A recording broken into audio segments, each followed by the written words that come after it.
solamente en nuestro organismo, pero también en el ambiente, permanentemente está en constante cambio, porque ante un factor que ejerce un efecto, ante ese efecto hay que generar una adaptación, y se generan así sucesivas nuevas adaptaciones. ¿Está claro esto? Es decir, por eso es un concepto dinámico, no un concepto estático.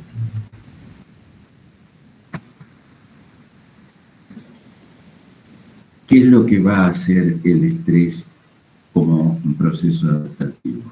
Va a permitir la acomodación biológica ante un estímulo físico, un estímulo psíquico, real o imaginario, ya sea interno o externo. Entonces, como parte de este proceso, se van a producir los que consideramos como ajustes vasculares, ajustes inmunitarios y somatosensoriales, ajustes adaptativos tanto para la lucha como ajustes adaptativos para la huida. Todos estos ajustes es importante que sean transitorios, que justamente generen los procesos de adaptación que se requieren para el momento. Si el fenómeno se rigidiza o no se puede detectar en el proceso de lucha o el proceso de huida, para los cuales se genera esta adaptación y se generan todos estos cambios se van a ir rigidizando y por tanto vamos a entrar en el proceso de estrés con una adaptación disfuncional. Es decir, si ustedes necesitan un ajuste vascular, pongamos por ejemplo la vasoconstricción para el afrontamiento de una determinada situación, ¿sí? Es decir, ahí tenemos un estrés fisiológico. Ahora, si ese estrés se sostiene, es sostenido en el tiempo, vamos a entrar en un proceso de estrés crónico. Entonces el ajuste vascular también va a ser crónico y vamos a tener una vasoconstricción con todos los fenómenos derivados de la vasoconstricción crónica, ¿sí?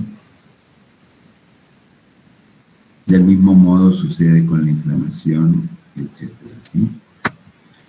Bueno, acá van a tener también algunas definiciones desde el campo de la fisiología, que hasta aquí me voy a atrever a leerlas y después varias. ¿Sí? Cannon utilizó por primera vez el término estrés. En inglés significa presión, es decir, tiende a deformar un cuerpo sólido para definir cualquier situación que implicara una amenaza a la homeostasis. Además, empleó la palabra strain, de formación atribuible a la aplicación de dicha presión, para definir los cambios resultantes en el organismo, que atribuyó fundamentalmente a mecanismos autonómicos. Esto es muy importante, la puesta en marcha de todos los sistemas autonómicos en el proceso de estrés. Es decir, que el estrés no es controlable con la voluntad. Esto es importante para tener en cuenta porque a veces se peca de voluntarismo inocente o desconocimiento, pero la voluntad no es suficiente. En todo caso, la voluntad es suficiente para manejar los factores que inciden en el estrés y para que el estrés no se convierta en estrés. Podemos manejar la dieta, a lo mejor le podemos aconsejar a Jorge que coma menos hamburguesa, o podemos aconsejarle a Jorge que haga gimnasia, y Jorge podrá hacerla o no hacerla para descargar la tensión acumulada, ¿sí? Canceli habló de los mecanismos de respuesta a la situación de amenaza, incluyendo al sistema endocrino, y describió las 3 fases clásicas de una respuesta adaptativa general: la alarma, la resistencia y, por último, el agotamiento. ¿Sí? Bien.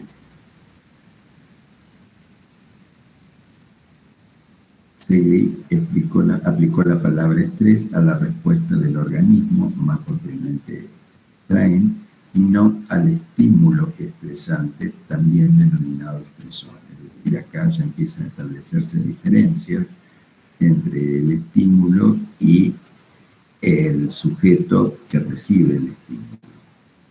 Hoy se aplica el término de estresante o estresor para la amenaza y se dejó estrés para la respuesta. La respuesta puede resultar exagerada y cuando tiene repercusiones negativas para la salud se denomina distrés. ¿Está? Ya sea que puede presentarse en forma aguda o en forma crónica, que ahora vamos a hablar. Entonces, cuando este estrés ocurre y termina, es decir, se sucede en el corto plazo, el estresor actúa por un tiempo determinado, vamos a hablar de un estrés agudo. Supongamos que Jorge empezó y terminó su tarea en un tiempo determinado y viene luego la relajación, entregó su trabajo. Puede pasar que el estrés sea a largo plazo y entonces vamos a tener un estrés crónico, porque Jorge no encuentra la inspiración para su trabajo, tiene que presentar un trabajo detrás del otro, su trabajo no está valorado ni calificado, está descalificado en forma permanente y pesa sobre él la amenaza de despido si no lo completa.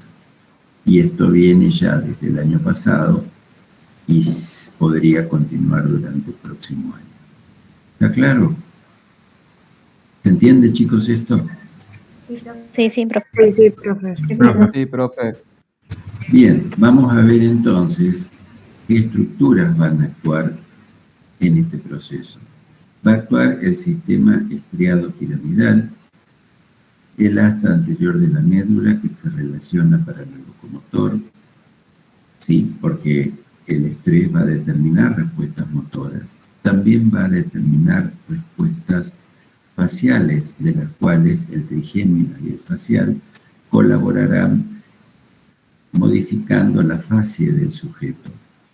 Vamos a tener la acción parasimpática vagal, que puede provocar la incontinencia urinaria e incontinencia fecal en situaciones máximas. Esto también, atención, porque lo podemos ver en los niños estresados, que pueden presentar episodios enuréticos, es decir, dificultad para el control de la orina, que no es incontinencia, ¿sí? Y también pérdida de control del esfínter anal, con lo que se genera la encopresis, ¿sí? Que son de base emocional. ¿Cuál va a ser el correlato conductual del estrés? ¿Para qué nos prepara el estrés? Acá la vemos más preparada para la lucha. ¿Sí? Es una de las posibles respuestas. La respuesta fight, respuesta de lucha. Acá lo tenemos a Vara haciendo lo que mejor le sale, que es huir en patineta, y es la respuesta flight o la respuesta huida. Otra de las respuestas y menos eficientes, es decir, las dos primeras, lucha y huida, aunque a lo mejor la lucha no tenga que ser con el cuchillo de Marx, ¿sí? Ni necesariamente haya que huir en la patineta, pero son las respuestas más eficientes determinadas para la conservación de la especie, para la conservación del sujeto. Vemos muchas veces que también en animales enfrentan una situación estresora mediante la lucha, ¿sí? El gruñido, se preparan para la pelea, o la franca huida. Un perro ve a otro perro, le muestra los dientes, le gruñe y le ladra. Y el otro le muestra los dientes y pelea con él o huye. Lo mismo, la respuesta a huida la tenemos en perro y gato, ¿sí? El gato puede huir y se escabulle por los árboles o debajo del portón, o se prepara para la lucha y muestra los colmillitos y las uñas, ¿sí? Y también tenemos dos respuestas ante el estrés que son poco eficientes, ¿sí? Una es la respuesta freeze, la respuesta de congelamiento, ¿sí? Es decir, se genera ante un estrés excesivo, cuando no se puede reaccionar con ninguna de las dos respuestas anteriores. y lógicamente puede dejar al sujeto o a la víctima, la puede dejar a merced del estresor, digamos, ¿no? Esto siempre en la respuesta de congelamiento. Recuerdo una escena muy desagradable que vi hace mucho tiempo en un viaje, en la que había visitado un lugar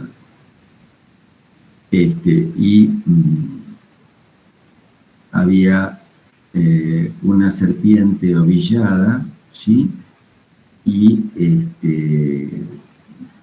en la otra punta de la jaula había un ratoncito pequeñito temblando todo el tiempo, ¿sí? Inmovilizado. Entonces yo pregunté por qué era eso, entonces, ¿por qué de esa manera? Y entonces me dicen, está para darle de comer a la serpiente. Bueno, sí, le digo, pero ¿por qué esta situación? Me dice, porque la serpiente no come animal muerto, come animal vivo, ¿no? Entonces fue muy llamativa, penosa, la imagen del pequeño ratoncito, una lauchita, temblando, inmovilizado, sin poder huir de ninguna manera, porque estaba dentro de una jaula, junto con su predador, que era la serpiente, que en cualquier momento se iba a despertar. Y tenemos la respuesta feint, que es la respuesta de desmayo. También una respuesta ineficiente.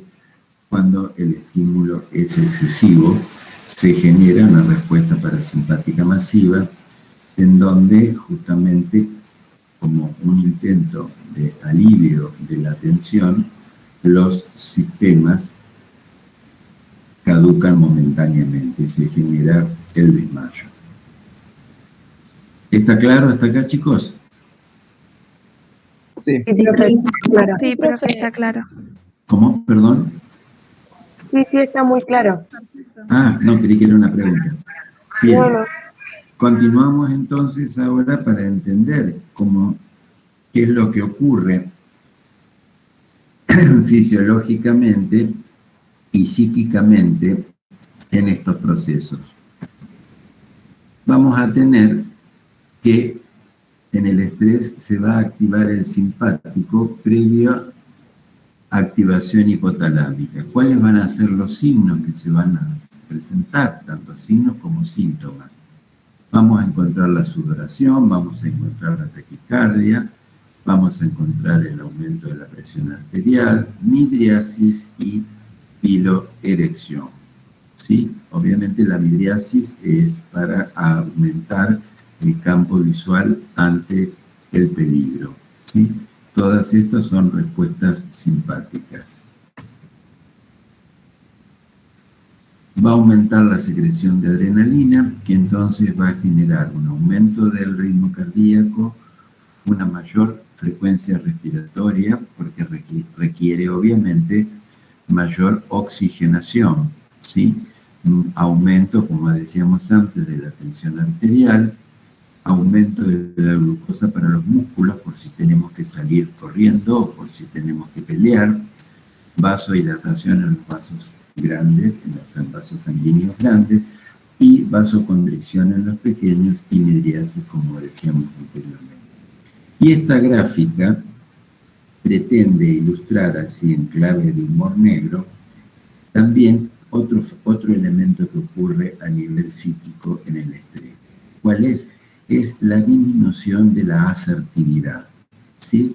Es decir, la asertividad sería la capacidad de elegir entre las posibles respuestas, las posibles conductas ante un evento, supuestamente elegir la más favorable para la situación. En este proceso, la asertividad se debilita y no necesariamente la respuesta va a ser la más eficaz. Esto después también se va a correlacionar con el fenómeno psíquico de bloqueo que vamos a ver en defensa cuando veamos mecanismos de defensa psíquica. Entonces, acá lo tenemos a Homero con sus dos predadores extraterrestres, como siempre, y fíjense, él les dice, por favor, no me comáis. Entonces dice, tengo mujer e hijos, comémoslos a ellos, cómanselos a ellos. ¿sí? Es decir, una respuesta de última, digamos, ¿no? Es decir, si lo miramos, es una respuesta feroz en última instancia, más allá de la clave de humor en la que esté hecha, ¿sí? Pero bueno, esto ocurre justamente en situaciones extremas, ¿sí?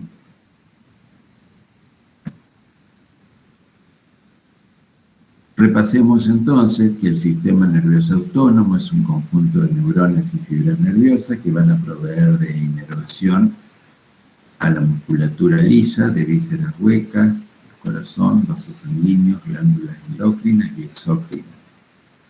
Suele operar sin el control voluntario, por lo cual está denominado como autónomo, aunque es regulado por aferencias desde el hipotálamo, el bulbo, el sistema límbico y la corteza cerebral. Recordemos lo que vimos en neuroanatomía y neuroquímica funcional y las señales químicas, las señales de neurotransmisores y las señales endócrinas.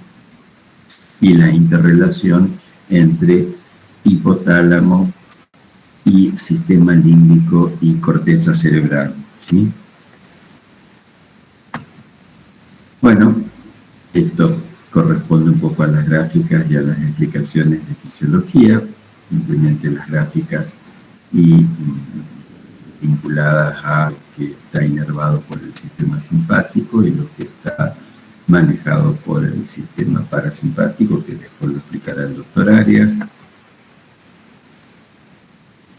Las acciones metabólicas del simpático.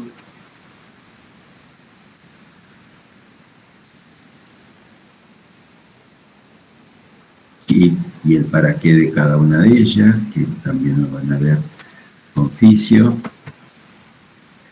Y vamos a ver qué es lo que va a pasar psíquicamente y qué estructuras se van a poner en marcha ante el estrés. Aquí tenemos el hipocampo. ¿De qué se ocupa el hipocampo? Repasemos. Se ocupa del procesamiento de la memoria afectiva y la respuesta hormonal vía hipotálamo. ¿Está? Entonces, un hecho lo vamos a procesar como agradable o como desagradable, de acuerdo a nuestra memoria afectiva, y en base a ello, vía justamente hipotálamo, vamos a tener una respuesta neuroendocrina que después va a tener una respuesta psíquica efectuada y traducida en señales de acuerdo al contexto y el ambiente por el frontal. El frontal va a ser el que nos va a habilitar o no la respuesta. Acá tenemos a la amígdala también, ¿sí? Es decir, la amígdala, ¿qué es lo que hace? Es la memoria de la especie.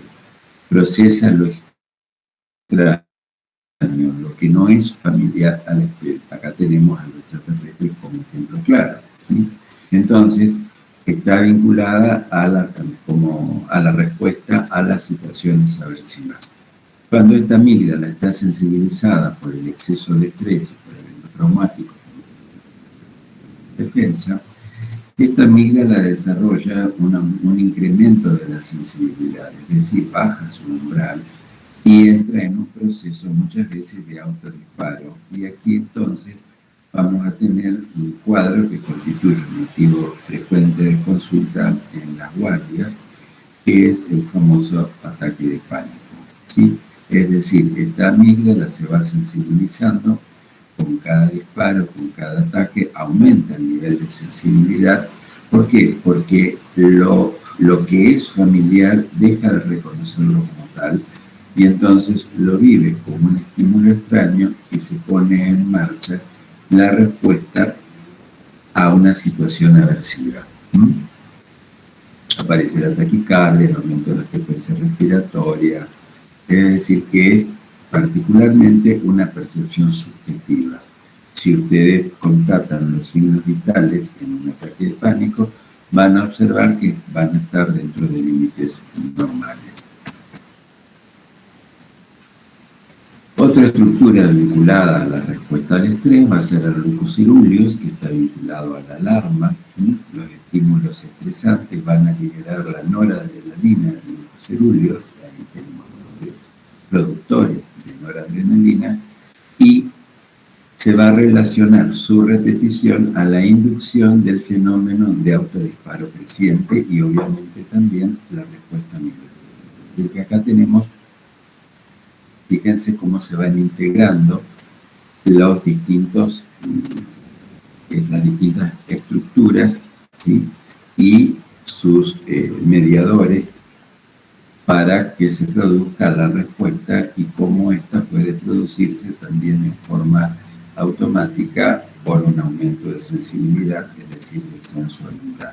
Si la persona está expuesta al estrés continuado, como decíamos anteriormente, lógicamente se va a producir el fenómeno de sensibilización, hasta que puede llegar un momento en donde claudique el sistema. ¿Sí? Muchas veces en el distrés el sistema claudica y deja de generarse este proceso por agotamiento, pero no quiere decir que esto sea favorable. Eso implica que se pasó a un nivel mayor de profundidad.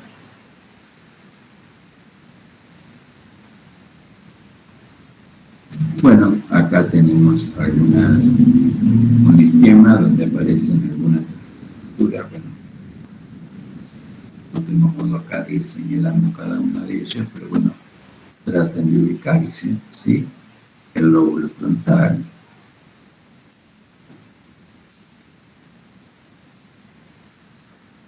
particularmente, el hipotálamo, el hipocampo.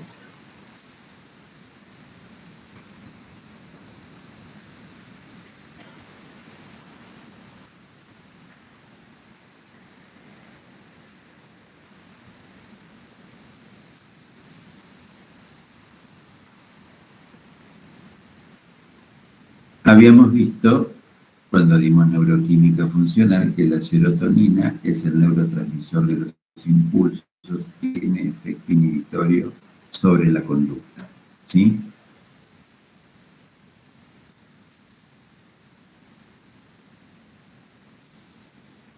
El CRH, ¿sí? Es la hormona liberadora de corticotrofina hipotalámica, se produce en el núcleo paraventricular, en el área límbica, su efecto es anorexígeno y ansiogénico. Produce aumento del ácido clorhídrico y disminuye la conducta sexual y la reproducción con aumento de la agresión, ¿sí? Entonces, estamos viendo acá los neurotransmisores y las hormonas, los factores liberadores que se van a ir poniendo en acción ante el estrés, ¿sí? Justamente este CRH explica la alteración de la actividad locomotora, la disminución del tiempo del sueño y el aumento de la utilización de las catecolaminas. Bueno, acá van a tener detallado por fisiología el eje hipotálamo hipófiso adrenal.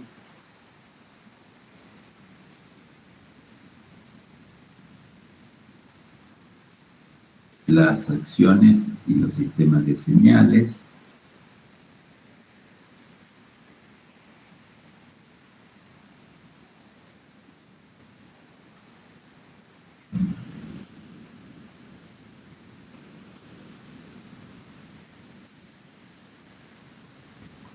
Acá lo tenemos al eje en situaciones de estrés persistente.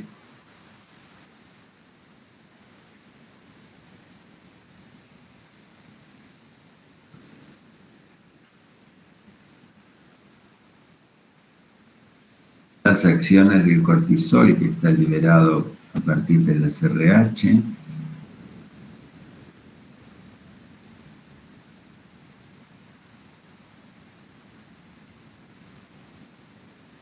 El cortisol después del evento debería descender, pero bueno, justamente si el evento se sostiene,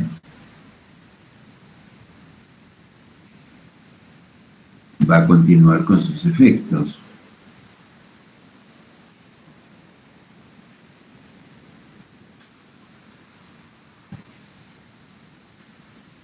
Acá vemos el eje al estrés persistente.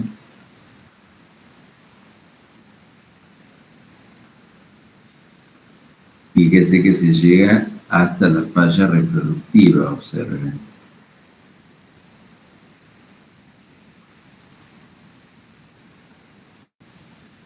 Con lo cual podemos deducir que nada escapa a la acción del estrés y el distrés.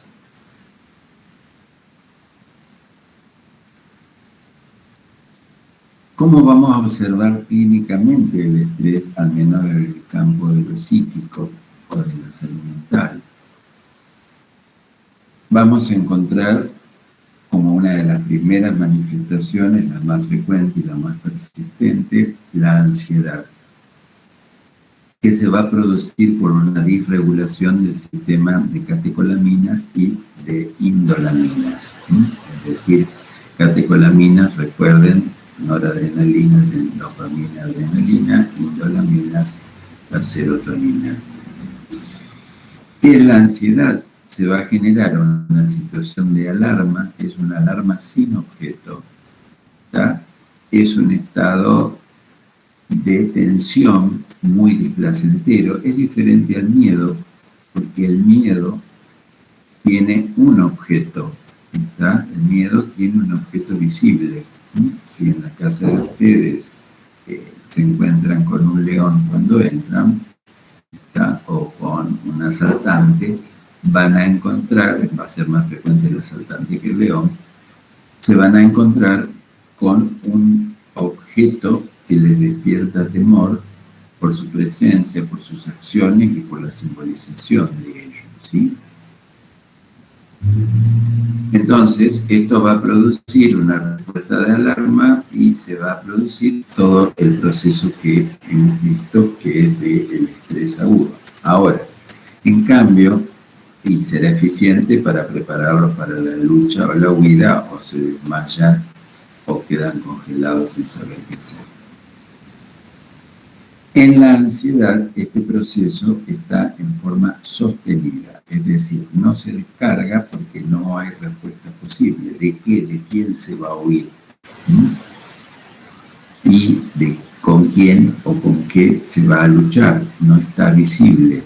¿Sí? Es un proceso puramente psíquico con aumento de la actividad mental, generalmente con representaciones mentales de tipo pesimista que justamente van a prolongar y sostener la respuesta de alarma. Recordemos que podría estar vinculado a factores exógenos o a factores endógenos, ¿sí?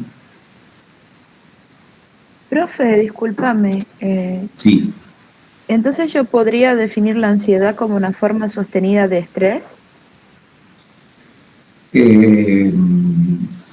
Es huevo y gallina, digamos. Lógicamente que como respuesta al estrés sostenido está la ansiedad. Y la ansiedad también es generadora de estrés, ¿está? Es decir, van como de distrés más bien, porque la ansiedad tiende a ser crónica, van superpuestos, ¿sí?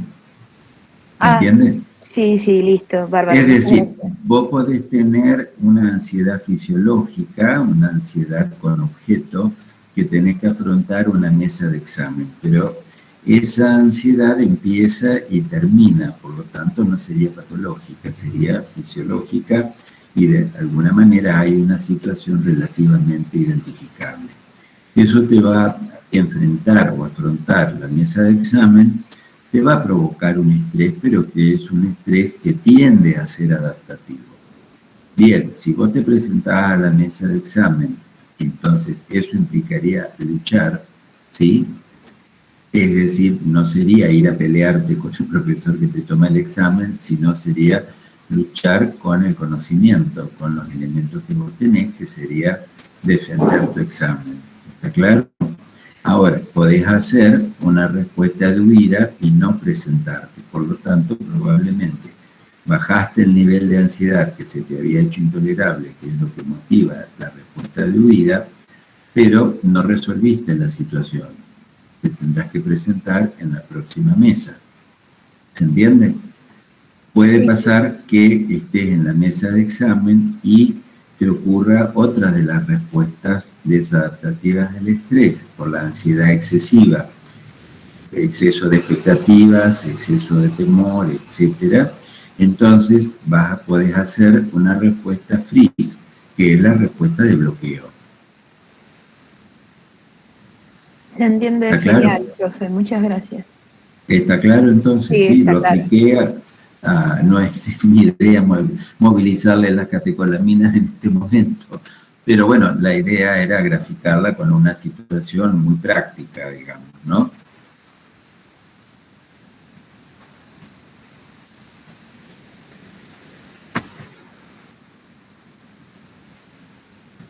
También ante el estrés vamos a tener otras respuestas que son el desencadenamiento de la impulsividad, el aumento de la irritabilidad y la franca agresividad, ¿sí? Es decir, la persona con distrés muy fácilmente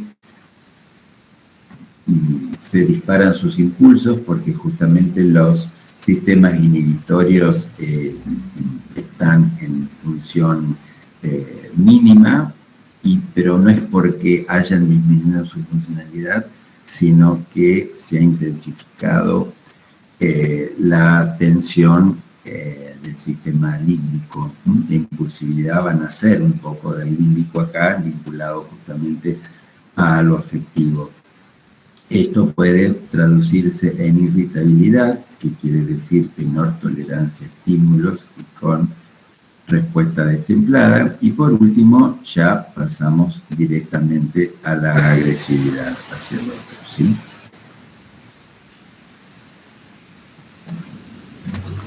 De hecho, es decir, el saber popular dice que a la persona estresada no le entra un alfiler en, lo dejo que lo completen ustedes. ¿Se entiende? Profe, Sí. ¿cuáles serían esos sistemas inhibitorios que se ven disminuidos? ¿Cómo? Los sistemas inhibitorios que se ven disminuidos por el estrés, ¿cuáles serían? Particularmente la afectación del lóbulo frontal, por eso les mostraba la disminución de la asertividad en la diapo de Homero, que le dice que tiene, no lo coman porque tiene familia, mejor que se los coman a ellos. Entonces acá lo vemos a Homero agarrando del cuello a su propio hijo, ¿está claro? Entonces, bueno, el lóbulo frontal, las funciones frontales, las funciones ejecutivas, justamente dirían que no corresponde hacer eso, o deberían estar activas las funciones ejecutivas, pero lógicamente no lo están. ¿Se entiende? Está bien, gracias.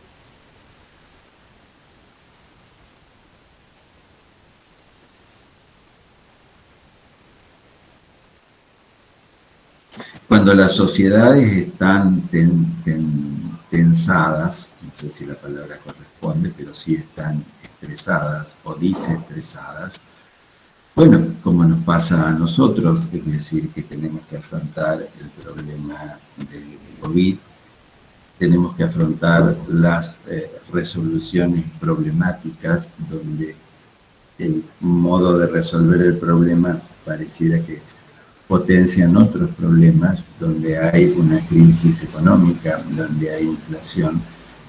Habrán escuchado hablar de distintos modos de lo que se conoce como el mal humor social. Y lo pueden palpar en la calle, lo pueden palpar en el tráfico, es decir, la poca tolerancia, los bocinazos, los insultos, el auto que te tira encima, la moto que viene por la vereda y te insulta porque vos vas caminando por la vereda. Bueno, todo eso, amén de la violencia social, bueno, todo eso son consecuencias del estrés, de una sociedad que está fuertemente distresada, digamos, porque ya no es estrés, es distrés. ¿Está?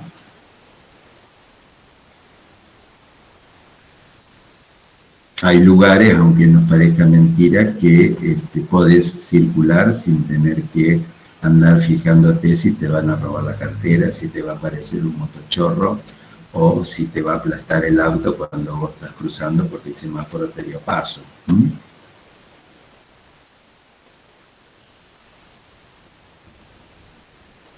Otra de las consecuencias del estrés, ya el distrés o el estrés crónico, van a ser la angustia y la depresión. Estos van a estar mediados por la noradrenalina, por la serotonina y por la dopamina. La angustia, para que les quede claro, es la representación de la ansiedad en el cuerpo. La persona en la angustia le duele el pecho, la persona en la angustia no puede tragar, la persona... Profe, una consulta. Espera que termine. La angustia le duele el estómago, ¿sí? O presenta algias difusas. Cuando no, directamente hace un cuadro conversivo. Ya lo van a ver también como mecanismo de defensa psíquico. Aquellos que conocemos como mecanismo de defensa psíquico, que tienen representación en la clínica general, ¿sí? Como el bloqueo, como la conversión, como la somatización, como la hipocondría, en realidad son manifestaciones a nivel del cuerpo, a nivel del pensamiento, de estados de tensión generalmente crónica. Sí, ¿quién hacía la pregunta? Yo, profe, perdón, interrumpir. Cuando hablamos directamente de la ansiedad, decimos que después de la ansiedad vendría la angustia y luego la depresión, o no hay un orden específico para que se desencadene cada uno. No necesariamente hay un orden específico. Muchas veces ansiedad y angustia se utilizan como sinónimos, no lo son, ¿está? Pero es raro que haya ansiedad sin angustia. Pero bueno, la ansiedad sería, entre comillas, un nivel más leve. Cuando tenemos angustia, seguro que ya tenemos ansiedad. Podemos tener ansiedad sin angustia, pero no vamos a tener angustia sin ansiedad. La depresión, lógicamente, que sí estuvo precedida por la angustia y estuvo precedida por la ansiedad, que pueden haberse presentado previamente en forma clínica o en forma subclínica. Muchas veces la persona termina registrando la depresión. ¿Por qué? Porque la depresión afectó ya su funcionalidad en forma notoria, tanto subjetiva como objetivamente. Es decir, se siente deprimido y lo ven deprimido. Siente que puede menos y lo ven poder menos. ¿Se entiende? Sí, profe, gracias. ¿Está? Por supuesto que la depresión va a incluir la angustia y va a incluir la ansiedad. Después veremos de qué modo se presenta, pero bueno, esto no corresponde a este área, ¿sí? Ni a este momento de conocimiento. Tengan en cuenta entonces, sí, que estos procesos están mediados por la noradrenalina, por la serotonina y por la dopamina, de las cuales ya vimos sus funciones en el seminario 2. Profe, ¿podría volver a repetir la definición de angustia? Justo se me cortó. La angustia sería la ansiedad puesta en el cuerpo. ¿Está? Es decir, hay una representación somática de la ansiedad. Ya tenemos un síntoma físico. Buenísimo, gracias. También vamos a tener, acá comiendo hamburguesas, Jorge también come hamburguesas, tenemos el aumento del apetito, Homero con su hamburguesa, sí, es decir, esto se va a producir por el aumento de la actividad de los receptores glucocorticoides, ¿sí? Acá una apostilla, esto es el tema de los receptores glucocorticoides, receptores adrenérgicos muy importante. También en el embarazo una madre estresada, ¿sí?, por distintos factores, puede generar una mayor sensibilidad al estrés al feto, porque justamente los grupos corticoides maternos atraviesan la placenta y van a generar en el feto un aumento de los receptores al glucocorticoide. Por lo tanto, ese niño cuando nazca ya va a tener biológicamente una condición modificada, va a tener mayores receptores glucocorticoides, va a tener hiperactividad glucocorticoide facilitadora del desarrollo de la ansiedad. Lo mismo ocurre con la noradrenalina, que es el primer sistema neuroquímico en formarse en la vida intrauterina. Por eso hablamos muchas veces y observamos familias, entre comillas, ansiosas o constituidas por ansiosos, entre comillas, ¿sí? Durante mucho tiempo se habló del fenómeno del modelado, porque era el aumento de la actividad y era una especie de copia, etcétera, etcétera.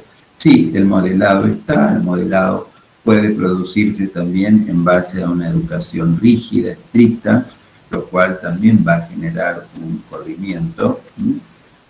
La ausencia de afecto va a provocar estrés, y recuerden cuando hablábamos de teoría del apego, ¿sí?, y cuando dimos ahora también en tercero estrés materno-fetal, ¿sí?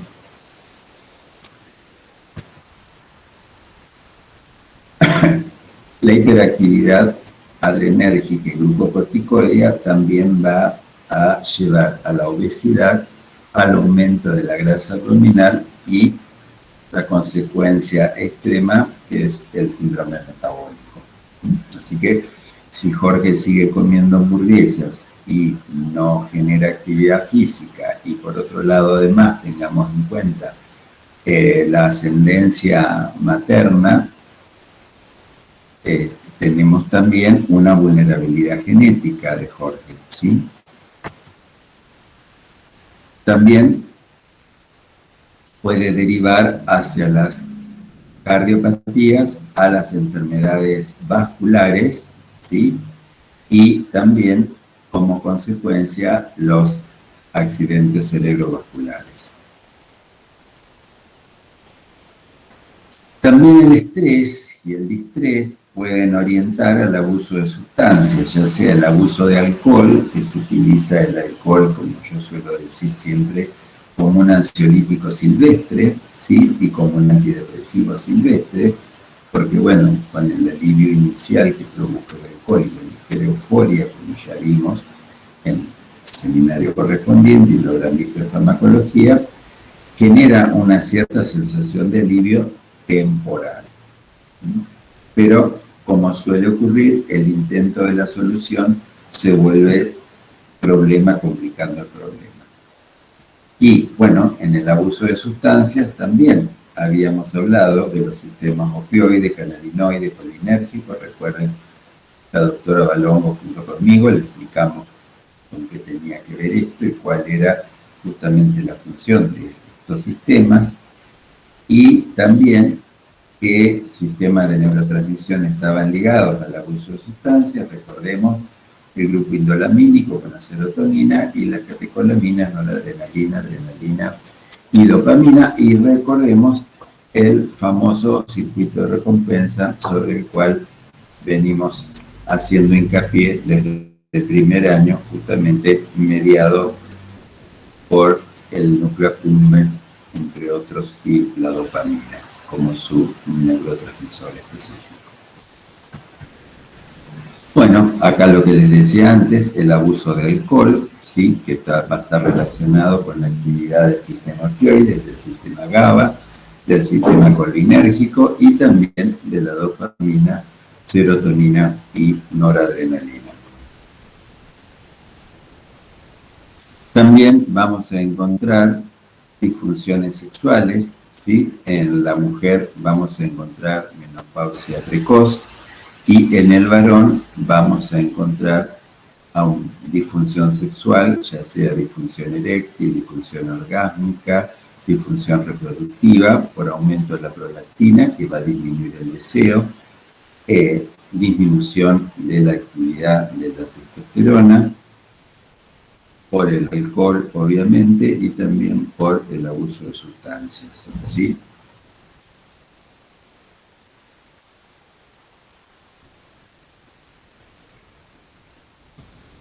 Y también, obviamente, el distrés va a favorecer aquello que podríamos conocer como envejecimiento temprano, ¿sí? Deterioro cognitivo y aumento de los radicales libres, y si tenemos en cuenta todo lo que venimos mencionando previamente, las alteraciones vasculares, las alteraciones cardíacas, el síndrome metabólico y bueno, sus consecuencias también sobre el árbol vascular y demás, bueno, pueden generar un envejecimiento temprano, tanto arterial como cognitivo, y muchas veces el defecto cognitivo va a estar relacionado con la microcirculación que puede afectar el cerebro. Esto lo van a ver en el seminario 3 de nuestro campo, que va a tratar justamente trastornos mentales de base orgánica, y ahí vamos a ver las consecuencias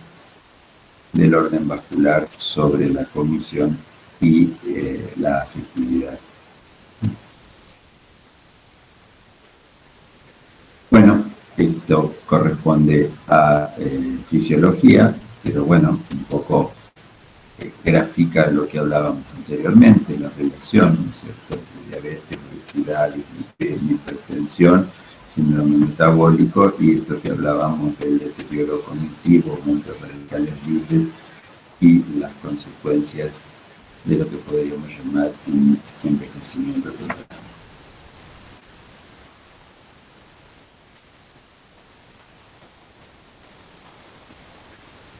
Los factores de riesgo cardiovascular y estrés.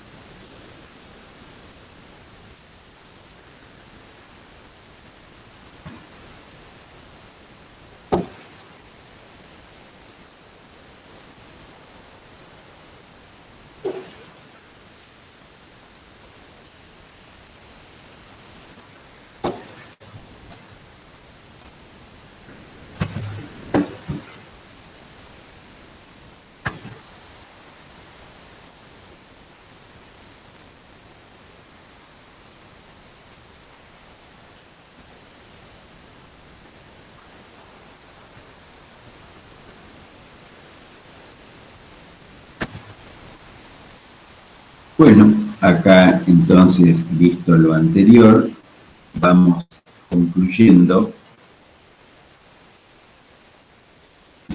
los efectos del estrés más la depresión más el hipotiroidismo van a provocar disminución de la masa neuronal, van a provocar disminución de la sinaptogénesis, van a poner en marcha los radicales libres y van a generarse los procesos de apoptosis y desmierilización. El estrés asociado a depresión, el estrés crónico o el distrés asociado a depresión, que puede ser consecuencia de ese distrés, son los factores que pueden aumentar la facilidad para el desarrollo de alguna forma de demencia, y esto se complica aún más si le sumamos el hipotiroidismo, ¿sí? Así que es importante también esta glandulita muda, ¿sí?, que generalmente cuando habla es tarde, es muy importante tenerla controlada y tenerla escaneada, porque la función de la tiroides en la afectividad y la cognición es importante en el corto, en el mediano y en el largo plazo.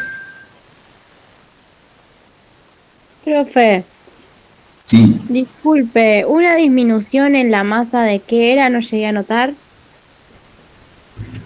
de la masa cerebral, ¿sí? No es que se va necesariamente a achicar como lo muestra la gráfica.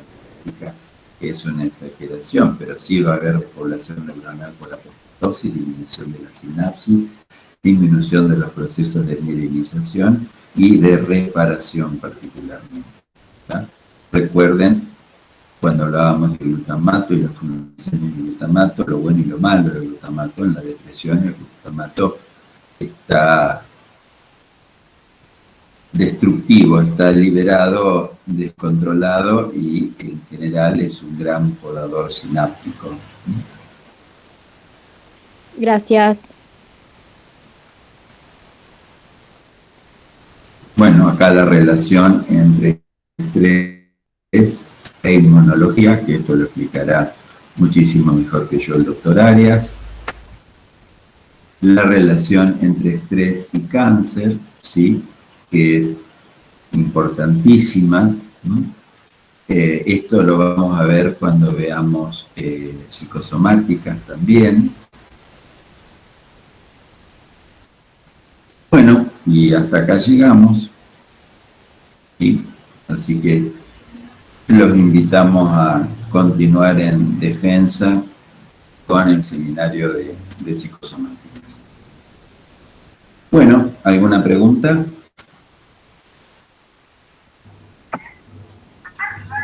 Profe, yo quisiera preguntar sobre los receptores de glucocorticoides, porque yo había leído que actuaban también junto con los de mineralocorticoides, los receptores. Quisiera saber si tienen, ¿cómo se dice?, el mismo efecto los dos receptores o son efectos distintos. En general, todo lo que es corticoideo es, todo lo que esté mediado por el cortisol es problemático. Claro, entonces sería como que potencializaría el efecto de los receptores de glucocorticoides. Por eso te decía, todo lo que esté mediado por el cortisol se vuelve problemático. Pero los más nocivos son los glucocorticoides. Ah, listo. Bárbaro, esa era mi duda nada más. Muchas gracias.